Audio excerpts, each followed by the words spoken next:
Le 21 juillet 1969, le module lunaire Eagle décolle de la Lune.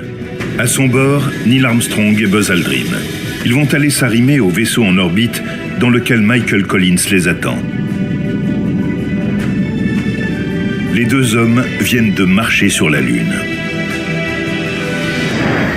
Un moment historique qui pourrait presque faire oublier les nombreux incidents qui l'ont précédé.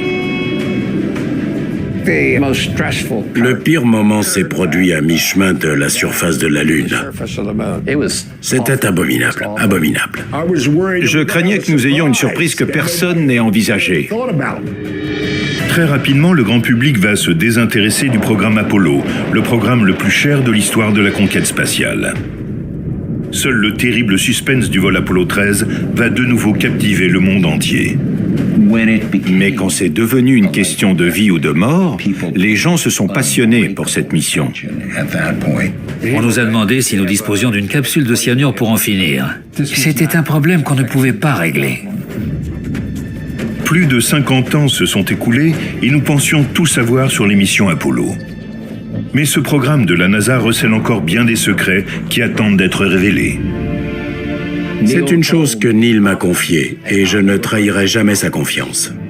Ce qui se passe sur la Lune reste sur la Lune. Pourquoi le programme Apollo a-t-il été arrêté si brusquement?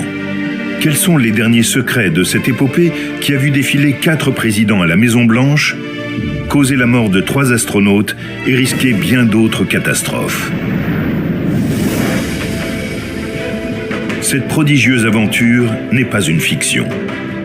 C'est un défi que se sont fixés un président et 400 000 personnes bien déterminées à amener les États-Unis sur la Lune.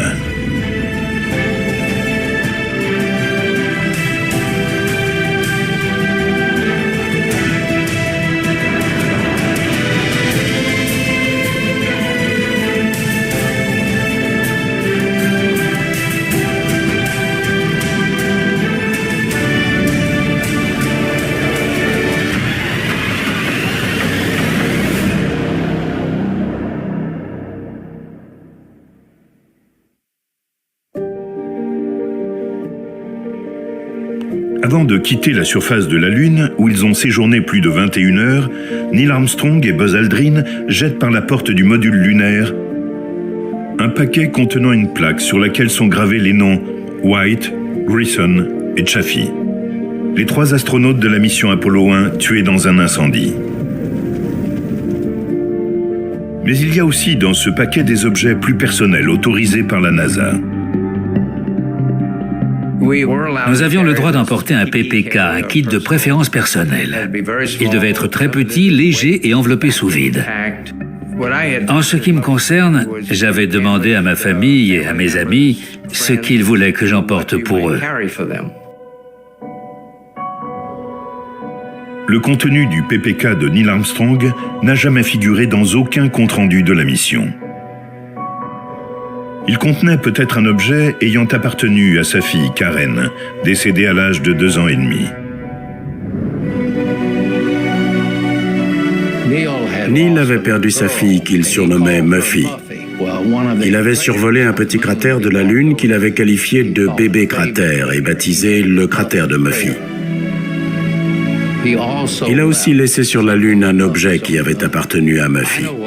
Je sais ce que c'est, mais je ne l'ai jamais dit à personne. C'est une chose que Neil m'a confiée, et je ne trahirai jamais sa confiance. Très peu de gens savent ce que Neil Armstrong a laissé sur la Lune pour sa fille Muffy. Lorsqu'il est décédé le 25 août 2012 à l'âge de 82 ans, l'astronaute a emporté ce secret et de nombreux autres dans sa tombe. Vrai ou faux, ces secrets ne font qu'accroître une légende qui avait débuté en juillet, 43 ans plus tôt.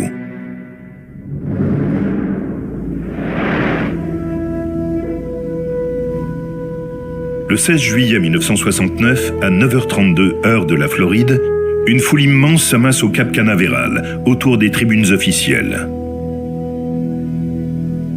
Nombreux sont ceux qui ont campé sur place pour ne pas rater l'événement. Plus d'1 million de personnes s'étaient rassemblées autour de la base de lancement. C'était noir de monde. Il y en avait partout, même sur les routes.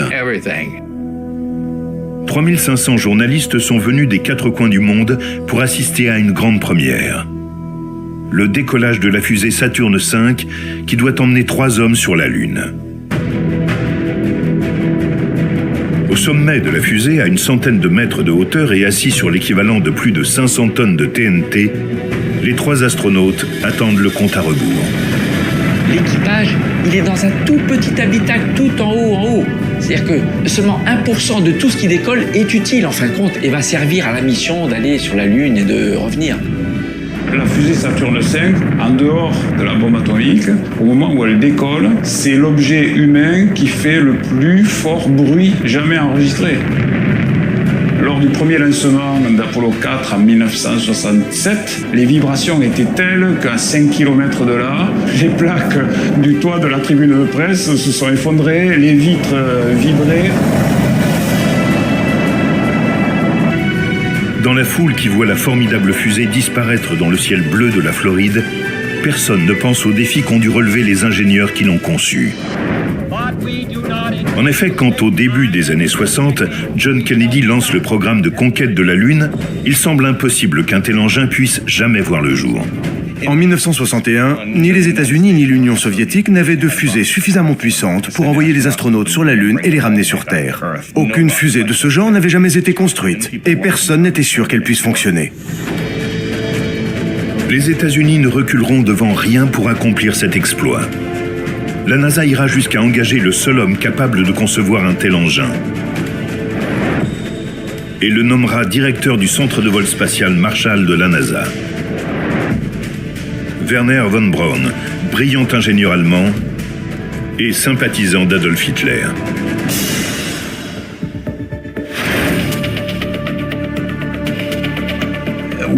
Werner von Braun est un personnage historique complexe.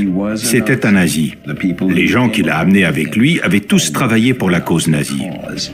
La conception de fusées était leur domaine. Ils avaient construit les V2 pendant la Seconde Guerre mondiale, les premiers missiles balistiques à longue portée. Werner von Braun met ses talents au service de la NASA comme il l'avait fait quelques années plus tôt avec le pouvoir nazi. Sans lui, les États-Unis n'auraient sans doute jamais pu concevoir la fusée la plus puissante de l'histoire et battre les soviétiques. Le résultat est époustouflant. Saturne V fait 110 mètres de hauteur avec le module de commande et de service Apollo et 10 mètres de diamètre. Saturne V était un monstre. Depuis les missions Apollo, aucun lanceur n'a égalé la puissance et la capacité de Saturne V. Quand le 3e étage de la fusée quitte l'orbite terrestre pour se diriger vers la Lune, l'équipage doit exécuter une manœuvre délicate. Le module de commande et de service effectue une rotation à 180 degrés dans l'espace pour arrimer son nez au sommet du module lunaire Eagle et l'extraire de son carénage. Le reste de la fusée est ensuite abandonné dans l'espace. C'est alors que commence l'étape la plus cruciale du vol Apollo 11. Elle repose sur une théorie qui n'a encore jamais été testée en conditions réelles. La mise en orbite lunaire. Dès 1959, avant même que le président Kennedy ne fasse son fameux discours, la NASA a commencé à explorer les différents moyens d'envoyer des hommes sur la Lune. Mais aucune solution n'a été choisie. 3 options avaient été retenues pour pouvoir aller sur la Lune.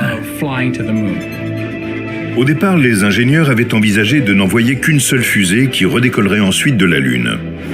Ou même de construire une sorte de station spatiale qui servirait d'avant-poste. La 3e option ne suscitait pas particulièrement l'enthousiasme. Elle consistait à utiliser une fusée très puissante pour lancer un ensemble de 3 modules, dont un seul, le module lunaire, descendrait à la surface de la Lune, tandis que les modules de commande et de service resteraient en orbite lunaire. Très peu d'ingénieurs pensaient que c'était réalisable. À l'exception d'un homme, John Hubble.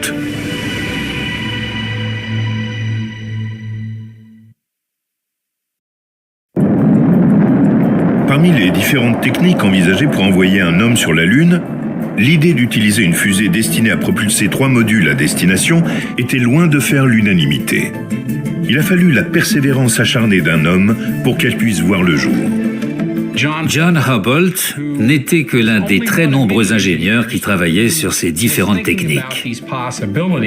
C'est lui qui a décidé de défendre cette option auprès de la direction de la NASA et à Washington, ce qu'il a fait en 1961.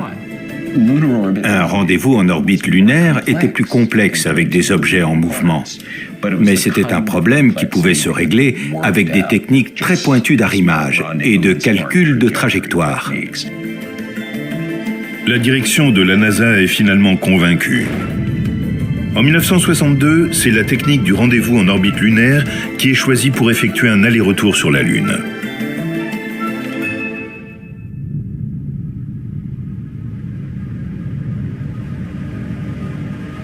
Le 20 juillet, le vaisseau Apollo a effectué 13 révolutions autour de la Lune pour stabiliser son orbite, quand le module lunaire Eagle, avec à son bord Neil Armstrong et Buzz Aldrin, se détache du module de commande piloté par Michael Collins.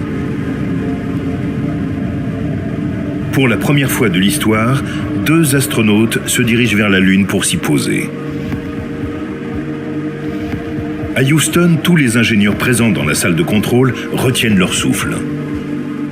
Quand le module lunaire s'est séparé du module de commande, on voyait qu'il avait l'énergie nécessaire. Il était prêt à descendre à la surface de la Lune. Lorsque le module lunaire amorce sa descente vers la Lune, Armstrong et Aldrin ressentent de nouveau l'effet de la gravité. Ils savent que l'astre est suffisamment proche pour exercer son pouvoir d'attraction. Neil Armstrong repère le site d'alunissage. Tout se passe comme prévu, quand à 1829 mètres de la surface lunaire, l'ordinateur de bord se met à clignoter. Une alarme se déclenche et les erreurs 1202 et 1201 s'affichent à l'écran. Le pire moment s'est produit à mi-chemin de la surface de la Lune, quand plusieurs alarmes se sont déclenchées. L'ordinateur de bord indiquait qu'il était surchargé.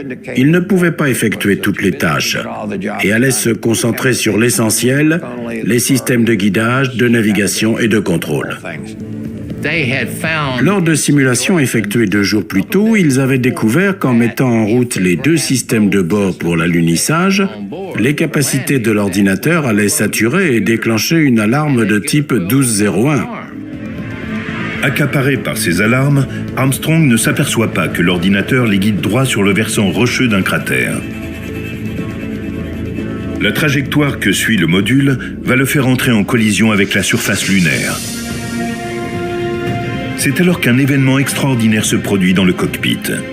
Avec un sang-froid stupéfiant, Armstrong prend le contrôle manuel du module lunaire et se concentre sur sa mission. Nous sommes formatés à être ce qu'on appelle en anglais problem solver, c'est-à-dire solutionneur de problèmes, et Neil Armstrong était dans cette mentalité. Les réserves de carburant diminuent. Armstrong doit très vite trouver un site d'alunissage. Ils n'ont plus que 60 secondes de carburant. Il ne leur restait que 3% du carburant quand ils se sont posés. S'ils avaient pris quelques secondes de plus, ils auraient sans doute dû abandonner. Ce n'est pas comme dans une voiture, où quand la jauge est à 0, on se dit « je vais lui soutirer de quoi faire encore une quinzaine de kilomètres avant de me garer pour aller chercher une pompe à essence ». Dans le module lunaire, quand la jauge atteint 0, le moteur s'arrête net.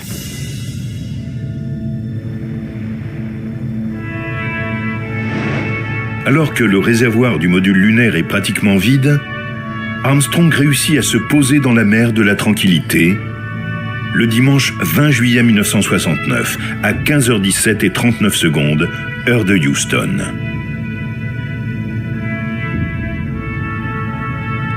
L'alunissage s'est effectué tellement en douceur que Buzz Aldrin doit regarder l'écran de contrôle. Le temps s'arrête. Neil Armstrong brise le silence avec une phrase que nous n'oublierons jamais. Houston, ici la base de la tranquillité. Eagle s'est posé. À Houston, Charlie Duke, le Capcom, doit élever la voix pour lui répondre au milieu des applaudissements et des cris de joie qui retentissent dans la salle de contrôle. Sans le sang-froid de Neil Armstrong, la mission Apollo 11 se serait sans doute terminée différemment. La NASA a compris très tôt qu'au-delà de son étonnante personnalité, cet homme discret était de l'étoffe dont on fait les héros. Ce qui est un peu frustrant avec Neil Armstrong, quand vous lui demandez alors c'était comment sur la Lune, sa réponse classique c'est « I was just doing my job ». Il était très réservé et on pouvait difficilement se sentir proche de lui. Comme beaucoup d'astronautes, son premier mariage a capoté. Sans doute parce qu'il était très renfermé sur lui-même. Au-delà de l'équipage, un autre élément explique le succès de la mission. Le module lunaire, ou LEM. Un engin sans précédent dont la construction a été une véritable gageure.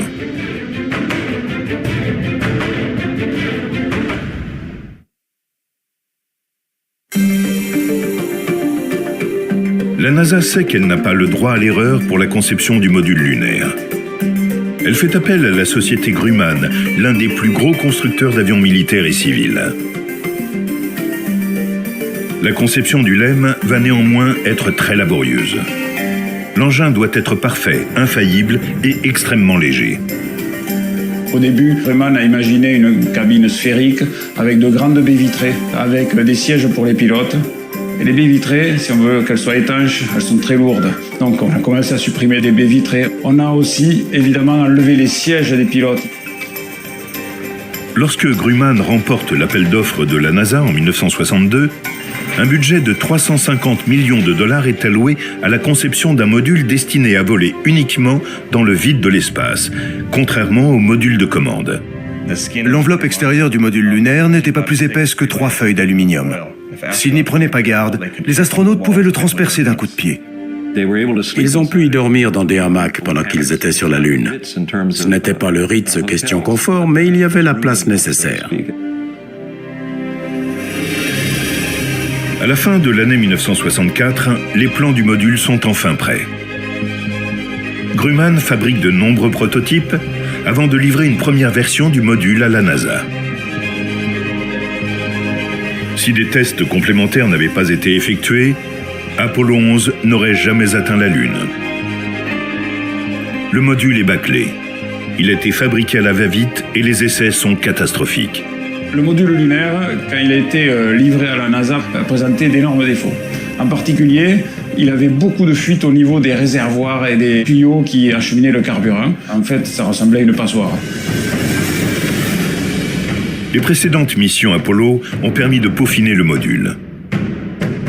Son coût va dépasser toutes les prévisions de la NASA. 13 millions de dollars de l'époque, soit plus de 93 millions de dollars actuels. Néanmoins, un élément essentiel n'a jamais pu être testé en conditions réelles. Le moteur qui doit propulser l'étage de remontée pour quitter la surface de la Lune. S'il démarre, la mission sera un succès. Mais en cas de panne, il n'y aura pas de deuxième chance.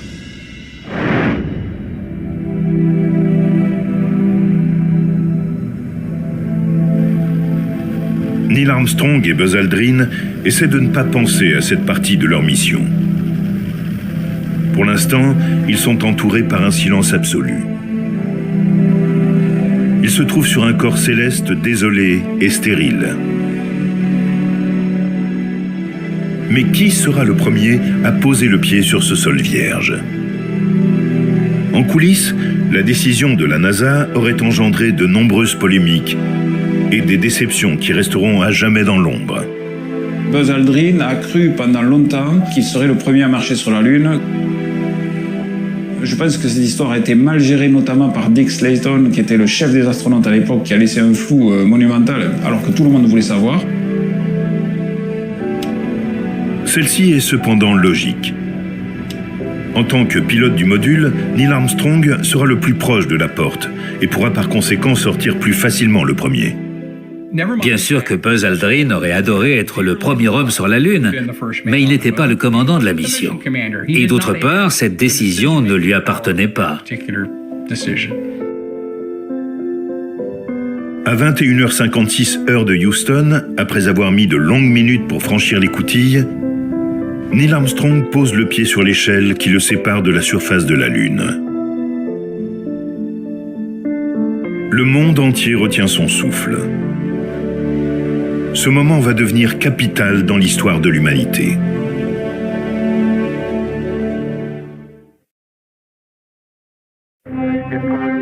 Les images en noir et blanc retransmises sur les télévisions et filmées par la caméra du module lunaire sont de mauvaise qualité, mais suffisantes pour unir tous les habitants de la Terre. On comprend difficilement ce qui se passe en voyant les images d'origine. Si vous apercevez le pied de Neil, vous y voyez plus clair que moi. Neil Armstrong saute sur le sol et prononce les mots qui vont rester gravés à jamais dans notre mémoire commune.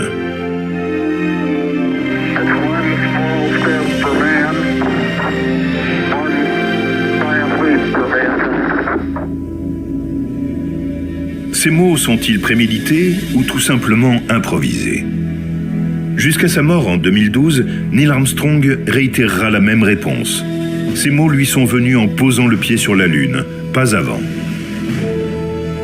Néanmoins, après le décès de l'astronaute, certains témoignages vont suggérer qu'il avait préparé sa déclaration. Il m'a dit « Je ne veux pas dire nous avons battu les Russes, ni l'Amérique l'a fait. Je veux dire l'humanité l'a fait. » Son frère lui a dit « Ne le dis pas à maman, fais-lui la surprise. » Dès ce premier pas, les images et le son sont retransmis en direct. Neil Armstrong commence à photographier méthodiquement tout ce qui l'entoure. 19 minutes plus tard, Buzz Aldrin sort enfin du module lunaire. Quand Buzz était en haut de l'échelle, prêt à descendre, il a dit à Neil « Je suis prêt à fermer la porte. » Et Neil lui a répondu « Oui, mais ne la verrouille pas. » S'ils étaient restés bloqués à l'extérieur, ils auraient eu un sérieux problème.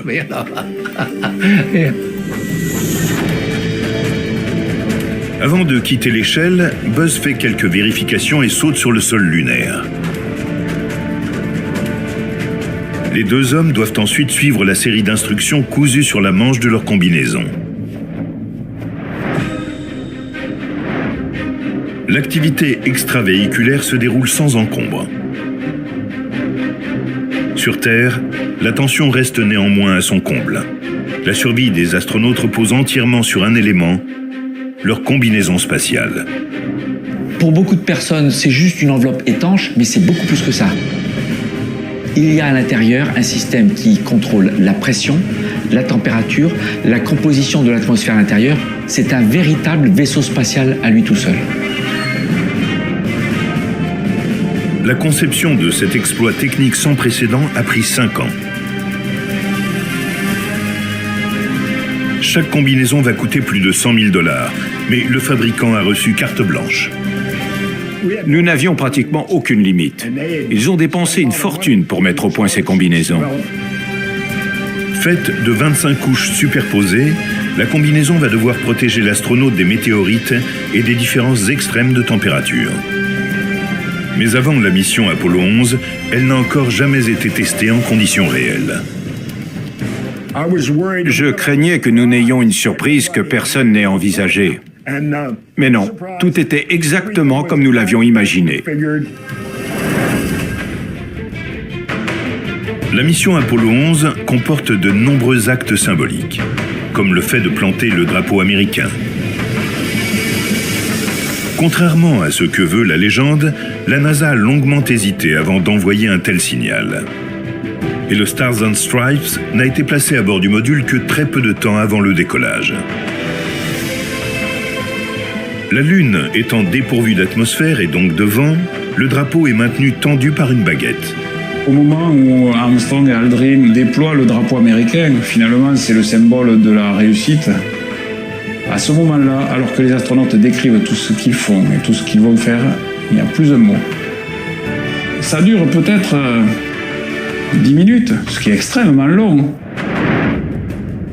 Moment de silence ou de doute. Nul ne peut le dire. Une seule chose est certaine, la photo de Buzz Aldrin posant fièrement à côté du drapeau a fait le tour du monde.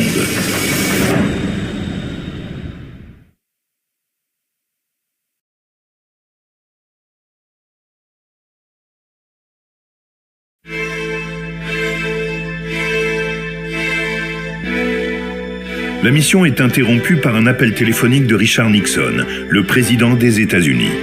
Allô Neil, allô Buzz. Je vous téléphone du bureau ovale de la Maison-Blanche. C'est sans aucun doute l'appel téléphonique le plus mémorable jamais passé depuis la Maison-Blanche. Face à la caméra, les deux astronautes écoutent solennellement le président. Seul Neil Armstrong va lui répondre. Merci, Monsieur le Président. C'est un grand honneur et un privilège pour nous que d'être ici. Pétrifié par la gravité du moment, Buzz Aldrin ne dit pas un mot. Quelques instants plus tard, Neil Armstrong prend la photo la plus emblématique du programme Apollo. Le reflet de l'astronaute est visible dans la visière du casque de Buzz Aldrin.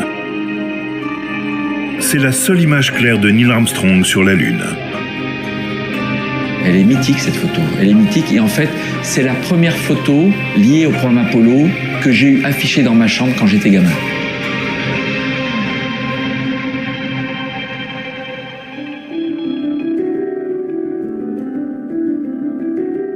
Les deux hommes sont restés hors du module lunaire pendant 2 heures. Et ils doivent déjà y retourner. Quand les gens du département scientifique ont appris que la sortie extravéhiculaire n'allait durer que 2 heures, ils étaient très mécontents. Ils voulaient faire tout un tas de choses. Armstrong et Aldrin n'ont pas marché sur la Lune, ils ont piétiné sur la Lune. Seul Armstrong, à la fin de la sortie, a pris la tangente et on le voit disparaître. Il prend une photo du site d'atterrissage de loin et on ne saura après le retour, en voyant ces photos, qu'il s'est éloigné à ce point. Neil Armstrong et Buzz Aldrin rapportent aussi avec eux les premiers échantillons du sol lunaire. Près de 23 kilos lors de cette mission, et au total plus de 400 kilos d'échantillons ont été rapportés sur Terre pendant le programme Apollo. Quand Neil Armstrong et Buzz Aldrin ont rapporté les échantillons de roches qu'ils avaient prélevés, ils ont été répartis dans des centaines de laboratoires sur Terre. Europe, Asie, États-Unis. Nous avons ainsi pu dater ces roches et voir qu'elles avaient plus de 3 milliards d'années. Elles sont très très vieilles. Avant de partir, Buzz Aldrin prend une dernière photo. L'empreinte de son pied sur le sol gris et poussiéreux. Celle que tous les magazines ont publiée comme étant un gros plan du premier pas sur la Lune. La véritable empreinte du premier pas de Neil Armstrong a été effacée par les allées et venues des deux astronautes. Cette photo est en fait celle d'un de leurs derniers pas sur la Lune.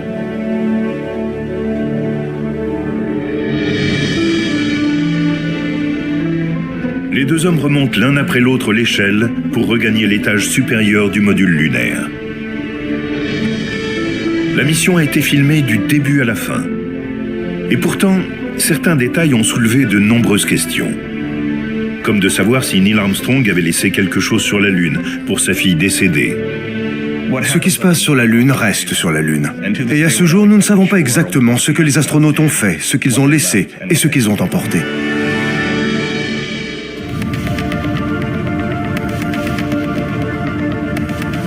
Michael Collins, resté seul en orbite dans le module de commande pendant plus de 24 heures, s'apprête à accueillir ses coéquipiers. Il n'a pas eu la chance de voir la Lune de près, mais il a joué un rôle essentiel. Michael Collins avait une terrible responsabilité. Il devait faire son possible pour aider ses coéquipiers ou rentrer sans eux. Il avait été entraîné pour ça. La seule inquiétude de Collins, c'est que le moteur de remontée ne fonctionne pas, car il n'a jamais été testé en conditions réelles. Le moteur de l'étage de remontée, qui était posé sur une espèce de boîte octogonale, fonctionnait au carburant solide. On l'allume et ça décolle comme une chandelle romaine. Impossible d'accélérer ou de contrôler quoi que ce soit. Il vous ramène en orbite, point final.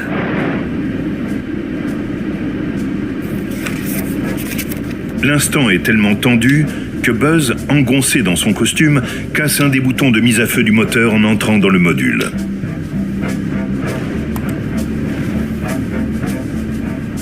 Plus question de décoller. Un incident de plus dans une mission de retour déjà périlleuse en elle-même. Au point qu'un discours d'adieu a été rédigé pour le président Nixon en cas d'échec. Un discours avait été écrit pour Richard Nixon. Il y louait l'exploit accompli par les astronautes et demandait à la nation de commémorer leur sacrifice. Le destin a voulu que 2 hommes partis sur la Lune pour l'explorer en paix restent sur la Lune pour y reposer en paix.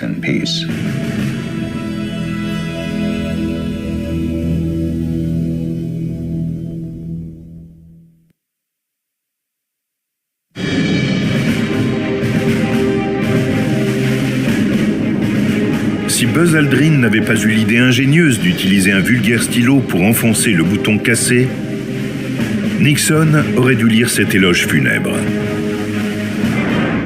Et Eagle n'aurait jamais quitté la Lune. Mais le destin en a voulu autrement. Dès l'allumage, les 2 hommes ressentent l'explosion du moteur qui va détacher l'étage de remontée du module lunaire. Le drapeau américain planté trop près du module est couché par le souffle du décollage. Michael Collins a ajusté sa trajectoire pour effectuer la manœuvre d'arrimage avec ses coéquipiers. Mais ils ne sont pas encore rentrés sur Terre. Il va leur falloir naviguer pour pouvoir rentrer correctement dans l'atmosphère terrestre. L'atmosphère oppose une force considérable. Le vaisseau arrive à 58 000 km/h et elle essaie de l'arrêter. C'est là que les forces G interviennent et les astronautes disposent d'un levier de contrôle. Ils sont comme sur des montagnes russes quand ils rentrent dans l'atmosphère. Ils doivent effectuer des virages pour essayer de ralentir.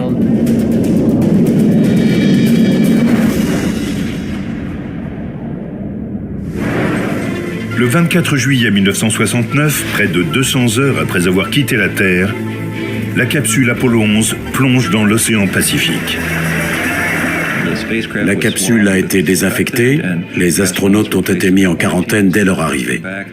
Les échantillons ont été analysés et il a très vite été évident qu'il n'y avait aucun risque de contamination par une éventuelle forme de vie venue de la Lune.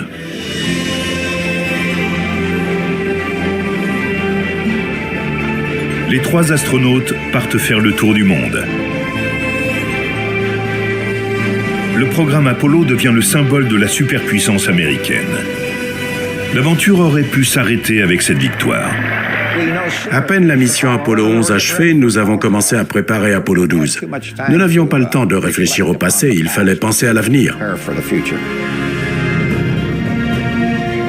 Pour renforcer cette première victoire, la NASA lance Apollo 12 le 12 novembre 1969.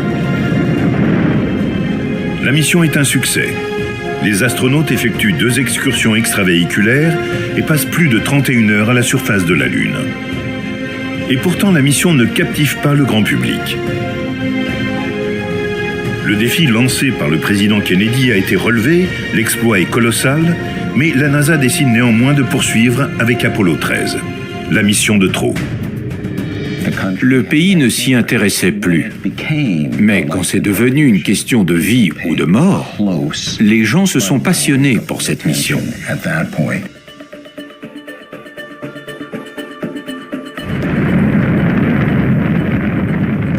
Le 11 avril 1970, James Lovell, Jack Swigert et Fred Haise décollent à bord d'Apollo 13 dans l'indifférence la plus totale. Au bout de 55 heures de vol, Jack Swigert effectue une tâche de routine sur les réservoirs d'hydrogène et d'oxygène.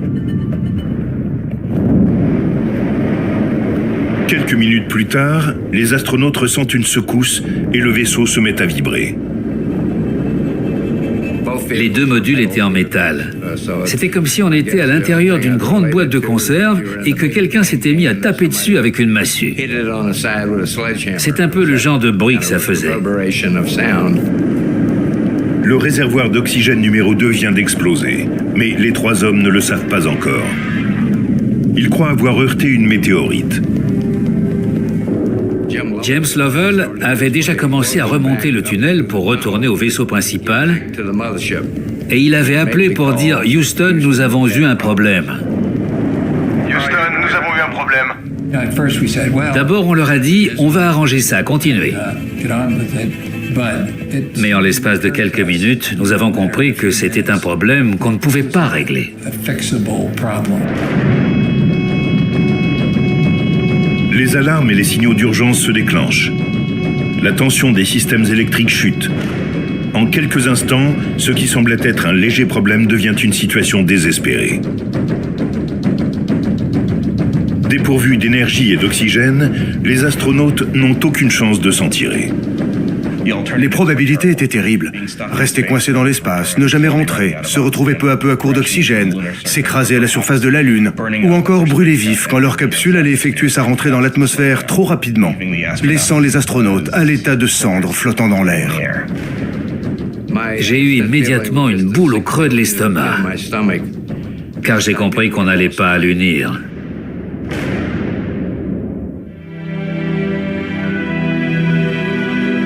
Sur Terre, à plus de 320 000 km du vaisseau spatial, c'est la panique. Houston, qui a déjà annulé la mission Apollo 13, ne pense qu'à tout faire pour sauver les trois hommes. Gene Kranz, le directeur de vol, a regardé tout le monde et a déclaré « Nous allons les ramener sur Terre. Un échec n'est pas envisageable. » Kranz a dit à tout le monde de la fermer. Il n'a pas employé ces mots-là, mais tout le monde a compris qu'il ne fallait pas dire un mot. Il n'était pas question de parler, sauf pour évoquer un problème, ou le carburant, ou un appel de l'équipage.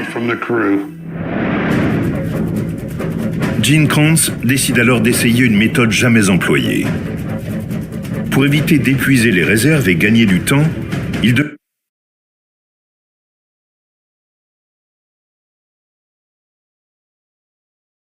Un peu comme quand vous voulez économiser l'électricité chez vous, vous éteignez toutes les lampes sauf une. C'est plus ou moins ce que nous avons fait. La température dans le module lunaire a chuté autour de 2 degrés. Mais nous n'avions pas les vêtements adéquats pour ça.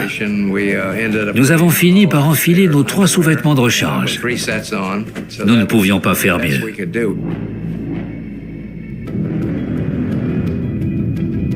Le module de commande continue à perdre son oxygène.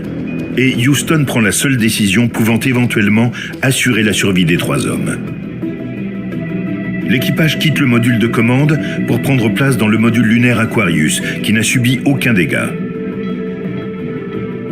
Conçu pour 2 hommes, le module va devoir en sauver 3. Le grand public qui ne s'intéresse plus au programme Apollo se passionne soudain pour cette situation catastrophique. Nous nous sommes sentis concernés par ces hommes, par leurs enfants, par leurs femmes. Nous les avons aimés comme nous aimons un personnage public et nous avons voulu qu'ils rentrent. Mais l'équipage est sur le point d'asphyxier à l'intérieur d'Aquarius. Le module lunaire dans lequel les astronautes devaient rester n'était pas conçu pour 3 personnes. Et très vite, l'atmosphère a été saturée par le dioxyde de carbone que les astronautes exhalaient. On nous a demandé si nous disposions d'une capsule de cyanure pour en finir. Non, il n'y avait rien de prévu de ce genre. Nous avions la possibilité d'ouvrir l'écoutille.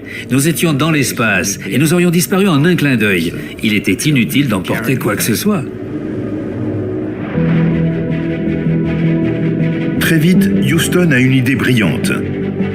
Adapter les filtres à air du module de commande, qui sont plus efficaces, pour remplacer ceux d'Aquarius et purifier l'air. Nous avons dû trouver le moyen de bricoler les filtres carrés du module de commande pour les installer à la place des filtres ronds du module lunaire. L'opération est un succès. Elle accorde à l'équipage quelques heures de survie supplémentaires et leur permet de se battre jusqu'au bout. Jack Swigert et Fred Haise modifient les trajectoires de retour sur Terre des deux vaisseaux. Mais avec un module de commande qui ne fonctionne que partiellement, la manœuvre est périlleuse. James Lovell va jusqu'à utiliser sa montre pour paramétrer l'allumage des moteurs. Nous ne pouvions pas nous orienter par rapport à la position des étoiles parce qu'il y avait tellement de débris autour du vaisseau qu'il était impossible de discerner les étoiles des débris en regardant par le hublot.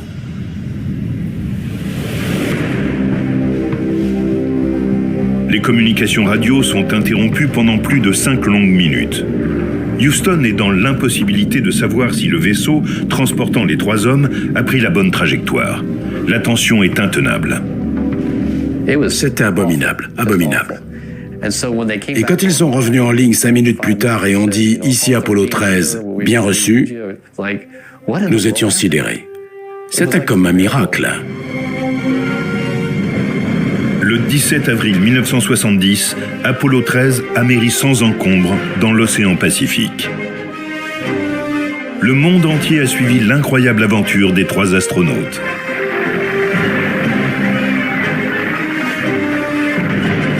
Ce qui est merveilleux dans la mission Apollo 13, c'est que c'est une grande fable humaine. Si elle ne s'était pas produite dans la vie, quelqu'un aurait voulu l'écrire pour en faire un grand roman, une grande fable, sur l'ingéniosité et l'instinct de survie de l'espèce humaine.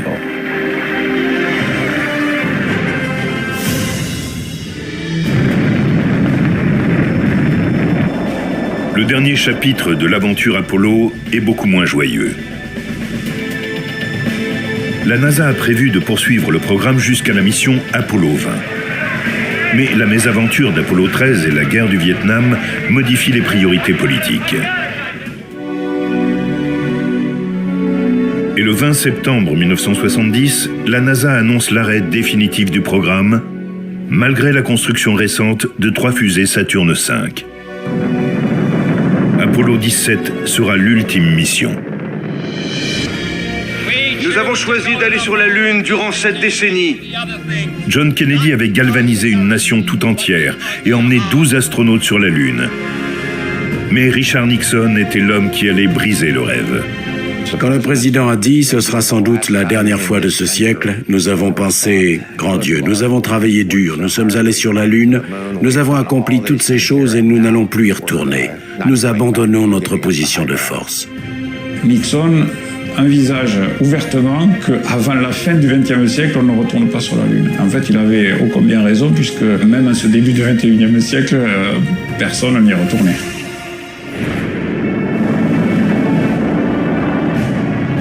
Plus jamais la NASA n'a vécu avec une telle intensité que durant les années Apollo. Les retombées scientifiques et politiques de ce programme ont été considérables. Mais que peut nous réserver l'avenir après un exploit d'une telle ampleur ? Beaucoup de gens sont avides de savoir ce qui va se passer, ce que nous allons faire maintenant. Plus personne n'est allé sur la Lune depuis une 50aine d'années. Les financements ont été sérieusement réduits. Mais les scientifiques continuent de rêver à la prochaine étape, à des millions de kilomètres du berceau de l'humanité, la Terre.